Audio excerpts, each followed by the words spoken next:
Donald Trump made a "my lips are sealed" gesture outside his civil fraud trial today, but he was anything but tight-lipped on the stand. Extraordinary tension inside that courtroom, with Donald Trump really pushing and pushing and pushing the judge. Trump sure looked ready for a fight as he glared at the camera.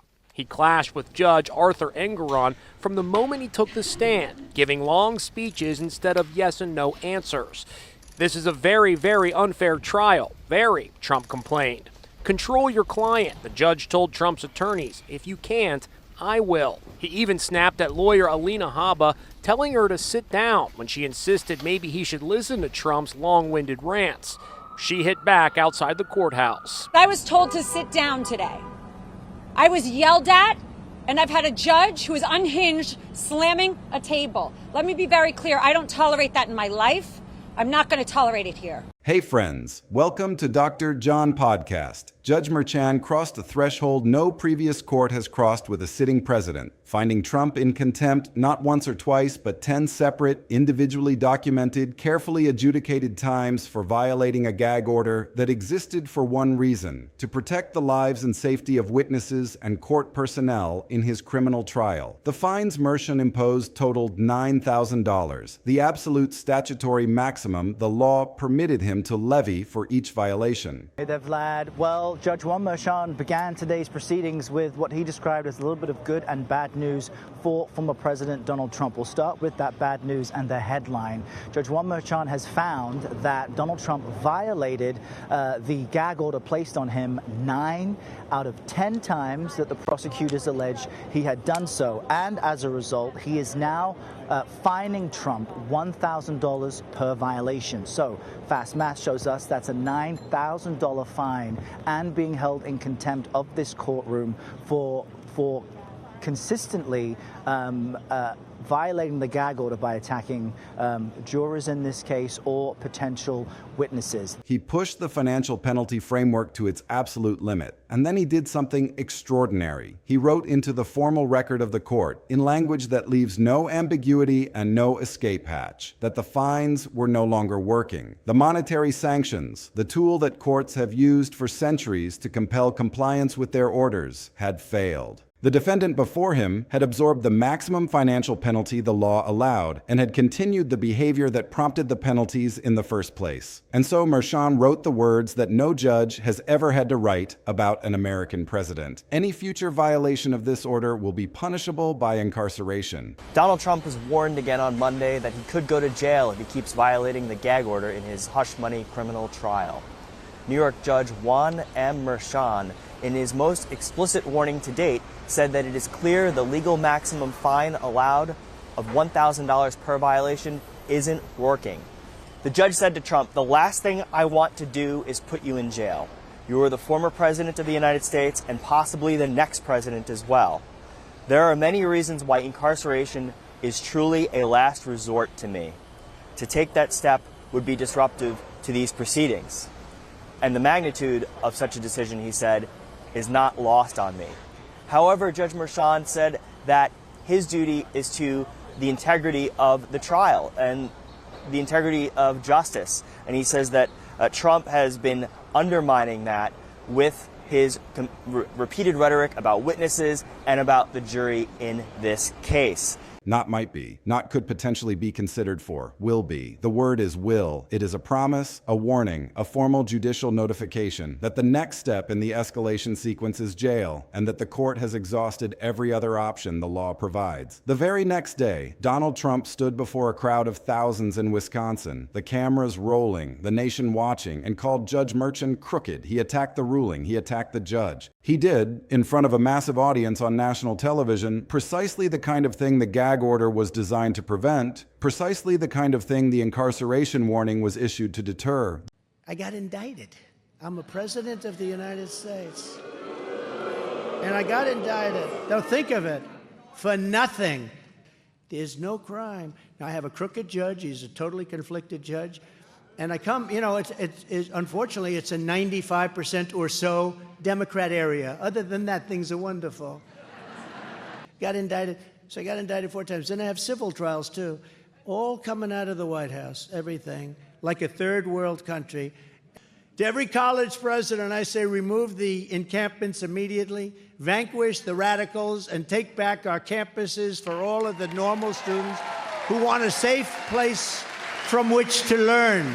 The ruling that was supposed to be the nightmare, the 10 contempt findings, the maximum fines, the explicit jail warning landed on one day, and the next day the behavior that produced the ruling continued as if the ruling had never happened. That is the feedback loop that now defines the relationship between Donald Trump and the judiciary, and it is a loop that has no obvious off-ramp. To understand the magnitude of what Merchan's ruling represents, you have to understand the legal machinery that produced those 10 contempt findings and what each one of them required. A gag order in a criminal proceeding is not a vague suggestion. It is a court order with specific terms, specific boundaries, specific prohibitions that the defendant is formally notified of and required to obey. The gag order in Trump's case was narrowly drawn, targeted specifically at protecting witnesses who were preparing to testify in an active criminal proceeding, and court staff whose families had already been subjected to harassment and threats that the judge found were directly connected to public statements Trump had made about them. When Merchan evaluated a statement Trump made and concluded that it violated the order, he was making a finding that required several things to be true simultaneously. The statement had to fall within the specific prohibitions the order established. The violation had to be knowing or at minimum reckless, meaning Trump either intended to violate the order or made the statement with conscious disregard for whether it crossed the line. And the finding had to be supported by the evidence presented in the contempt proceeding, with Trump's legal team having the opportunity to argue that the statement did not constitute a violation. 10 times, across 10 separate statements, Merchan went through that analysis and concluded each time that a violation had occurred. 10 contempt findings is not a marginal call. It is not a close case where reasonable jurists might disagree about whether a line was crossed. It is a comprehensive judicial determination that the defendant engaged in a sustained pattern of non-compliance with a lawful court order despite being repeatedly informed of the order's requirements and repeatedly sanctioned for violating them. The fines, $9,000 in total, represent the statutory ceiling. Merchan could not lawfully impose a higher financial penalty. He imposed the maximum the law allowed, and then he concluded that the maximum was not enough. That conclusion is itself a significant judicial finding because it addresses not just the past violations, but the future risk. The purpose of contempt sanctions is not purely punitive, it is coercive. The goal is to compel compliance with the court's order going forward. When a judge finds that the maximum available financial sanctions have failed to achieve that goal, the judge is finding that the defendant is not deterrable through monetary means. The only remaining coercive tool is incarceration, and that tool is now formally, explicitly, and in writing on the table. The Wisconsin rally response revealed something important about how Trump processes judicial accountability and what he believes the actual consequences will be. Merchan wrote an order saying, in effect, the next time you do this, you go to jail. Trump responded by doing it again the very next day, in front of thousands of people, on national television. There are only a few ways to interpret that sequence. One interpretation is that Trump does not believe the court will actually follow through on the incarceration warning. He views the threat as empty, a bluff designed to scare him into compliance without the institutional will to back it up. Another interpretation is that Trump does believe the threat is real, but has concluded that the political benefits of continuing to attack the judge outweigh even the risk of incarceration. A third interpretation, darker and more concerning, is that Trump is deliberately trying to force the court's hand, to create a constitutional crisis in which a sitting president is jailed for contempt, and the ensuing political firestorm burns down whatever remains of the institutional norms that constrain executive power. Each of these interpretations leads to a different version of the near future, but all of them lead to the same fundamental question. Will Judge Merchan act on his own warning? The answer to that question, when it comes, will be one of the most significant moments in the history of American presidential accountability. If Merchan follows through and orders Trump incarcerated for contempt, it will be the first time a sitting president has been jailed by a court, and the constitutional and political ramifications will be seismic. If Merchan does not follow through, if the Wisconsin Madison rally attack is evaluated and found not to rise to the level of a violation triggering incarceration, or if the court finds some other reason to pull back from the brink, the message will be that the warning was indeed a bluff, and that the court's ability to compel compliance from this particular defendant is effectively non-existent. The safety dimension of this story is not separate from the legal dimension. It is the reason the legal dimension exists in the first place. The gag order was imposed because witnesses and court staff were being threatened. The threats were not hypothetical. They were documented, investigated, and traced back to the specific mechanism of Trump naming individuals in his public statements and his supporters responding to that naming with targeted harassment and, in some cases, explicit threats of violence. The 60 Minutes investigation into this phenomenon documented a pattern that is as clear as it is disturbing. When Trump identifies a specific judge or a specific court employee or a specific witness by name and attacks them publicly, that individual experiences a surge in threats to their personal safety. The threats are not random. They are not disconnected from the political discourse. They are a direct downstream consequence of the president using his platform to paint a target on specific individuals who are participating in legal proceedings against him. This dynamic transforms Trump's attacks on judges from political speech into something else entirely. Political speech, even angry political speech, even unfair political speech, is protected in a democracy. But speech that has the documented effect of exposing specific individuals to threats of violence, speech that is made with knowledge of that documented effect, speech that continues after courts have specifically ordered it to stop in order to protect the individuals being threatened, that speech occupies a different category. It is not just venting or campaigning or expressing disagreement with a judicial philosophy. It is conduct that has consequences for the physical safety of real human beings, and the courts have a responsibility to protect those human beings when the executive branch will not or cannot. The broader pattern of Trump's attacks on judges extends far beyond the Merchant gag order context, and understanding that pattern is essential to understanding why the Merchant ruling represents a culmination rather than an isolated incident.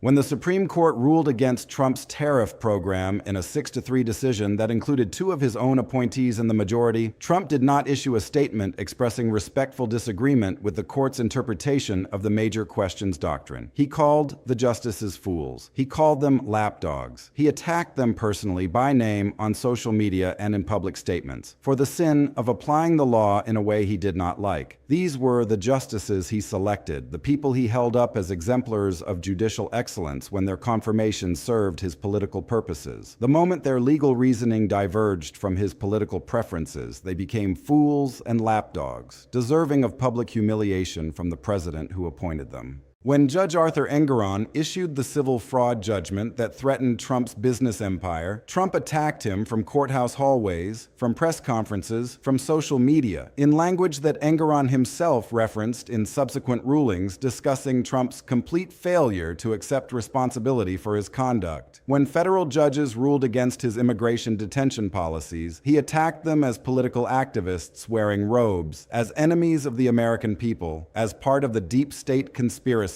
that he tells his supporters is working to undermine his presidency. The pattern holds across every adverse ruling, every unfavorable decision, every judicial action that constrains executive power in ways Trump finds inconvenient. The judge who issues the ruling is not a neutral arbiter applying legal principles to facts. The judge is an enemy, corrupt or biased or politically motivated, and must be exposed as such to the president's supporters. The threats that follow these attacks are not equally distributed. Some judges receive a trickle of hostile messages. Others receive a flood. The variation correlates with the intensity and specificity of Trump's attacks. When he names a judge explicitly, when he provides details about the ruling that upset him, when he frames the judge as personally responsible for a policy outcome his supporters find enraging, the threat surge is more intense and more dangerous. The judges know this. Their families know this. The marshals and security personnel tasked tasked with protecting them know this, and they continue to do their jobs anyway, applying the law as they understand it, ruling against the president when the law requires it, knowing that each such ruling may trigger another attack and another surge of threats. That is judicial courage of the highest order, and it is being tested every day by a president who views the judiciary not as a co-equal branch, but as an obstacle to be intimidated into submission. The feedback loop that connects judicial accountability to presidential attacks operates with a mechanical precision that makes it both predictable and terrifying. A court issues a ruling that constrains Trump in some way. Trump attacks the judge publicly, often by name, often in language that portrays the judge as corrupt or politically motivated. The attack generates a surge of threats against the named judge, documented by law enforcement and reported by media outlets that have investigated the pattern. The attack itself may constitute a violation of existing court orders, particularly if the judge is protected by a gag order like the one Merchan imposed. The violation triggers additional contempt proceedings, which result in additional sanctions which provoke additional attacks. The cycle has no internal braking mechanism. It escalates until something breaks, either the court's willingness to impose escalating sanctions or Trump's willingness to absorb them. Merchan's incarceration warning represents the moment when the escalation reached the point where the next sanction is the most severe one available. There are no more rungs on the ladder above fines. The only remaining step is jail, and the Wisconsin rally response demonstrated that Trump is either unwilling or unable to adjust his behavior even when the consequence is explicitly threatened. This is not someone who is carefully calibrating his actions to avoid crossing a line. This is someone who is either testing whether the line is real or has concluded that it is not. The fictional dramatizations of this story, the videos that show Trump screaming at judges or being physically dragged from courtrooms, serve a particular function in the media ecosystem.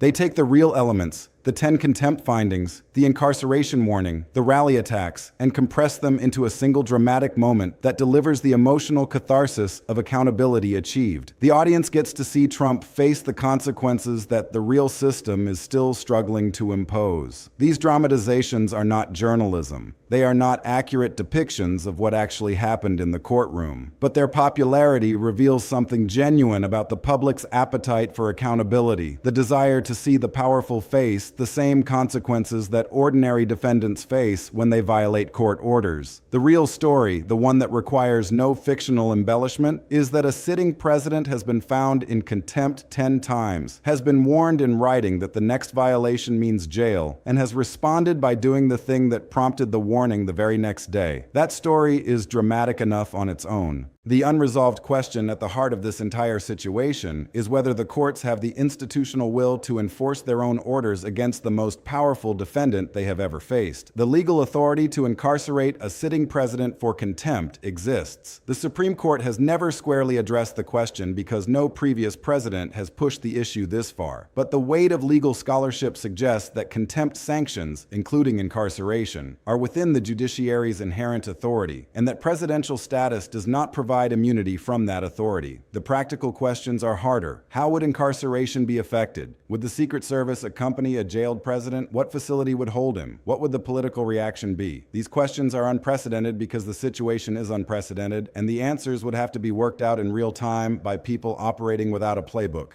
The political dimension of the incarceration question is inseparable from the legal dimension. Trump's supporters would view his incarceration as the ultimate proof of the deep state conspiracy he has been warning them about. The judges who ordered it, the prosecutors who sought it, the marshals who carried it out, all would become targets of the most intense political fury the country has seen in generations. The threat environment, already severe, would intensify dramatically. The pressure on Republican elected officials to intervene, to impeach the judges, to defund the courts, to take whatever actions were available to them to overturn the incarceration would be immense. The country would be plunged into a constitutional crisis, the likes of which it has not experienced since the Civil War. And yet, the alternative is also catastrophic. If Merchan does not act on his warning, if the Wisconsin rally attack is allowed to pass without the threatened consequence, then the court will have demonstrated that its orders are not binding on this defendant. The message will be clear. The president president can violate court orders with impunity because the courts lack the will to enforce them. That message will not be confined to this case or this president. It will be received by every future president, every future defendant with enough political power to challenge judicial authority, every future litigant who wonders whether court orders actually mean anything. The damage to judicial legitimacy would be profound and possibly irreversible. The judges who are handling Trump's cases are aware of this dynamic. They understand that every ruling they issue, every sanction they impose, every step they take toward enforcing their orders is being watched not just by the parties to the case, but by history.